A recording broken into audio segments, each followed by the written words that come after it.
Good afternoon, welcome to the Midday Mull for Wednesday the 16th of September. Continuing to reflect a little bit on the first chapter of Ezekiel, the vision that he has. And so often we think, I'd love to catch a glimpse of God. Imagine having God speak to you, to hear his voice.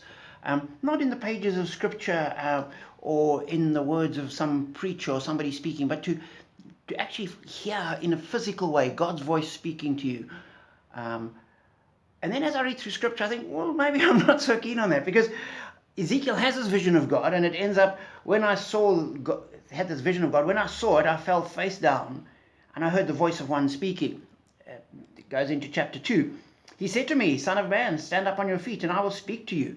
That sounds quite exciting. God's going to speak to me. As he spoke, the Spirit came into me, raised me to my feet, and I heard him speaking. He said, "Son of man, I am sending you to the Israelites, to a rebellious nation that has rebelled against me. They and their ancestors have been in revolt against me to this very day."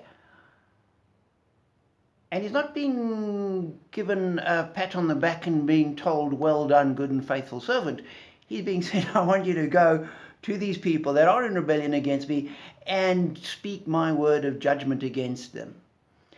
And as you read through scripture, every time God speaks to people, he's calling them. He speaks to Abraham and says, "Come, let me take you to a new land." Moses sees this burning bush and God speaks to him, "I want you to go back and lead the people out of Israel." Peter sees Jesus. Jesus calls him and says, "Now I want you to go and make disciples of all nations." Paul encounters Jesus on the road to Damascus, changes his life, and he spends the rest of his time preaching Christ around the Roman Empire. When God engages with us, it's never to just let us stay where we are. It's always to call us to ministry. And as I reflect on that, I think God will speak into our lives and call us to make a difference. He's not interested in me being comfortable and relaxed and at home. And he never engages one and says, "Now go back to your easy chair." God's intention is to change the world, to expand his kingdom, to take the good news to every corner of the world. And so as God engages with us, he will call us to something. And for some people it might be, "I want you to go into full-time ministry. I want you to become a minister in the church and to work in the church."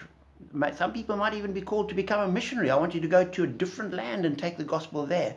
But for many people, it'll be a case of, "I want you to go into your job. I want you to go to your school, to your employers. I want you to be the light of Christ there. I want you to make a difference in the world there."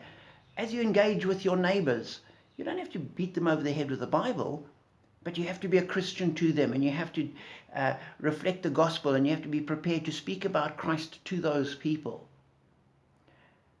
And God always calls us to do something. And so I'm not sure whether I should wish for you that you hear God's voice, because that can be very unsettling.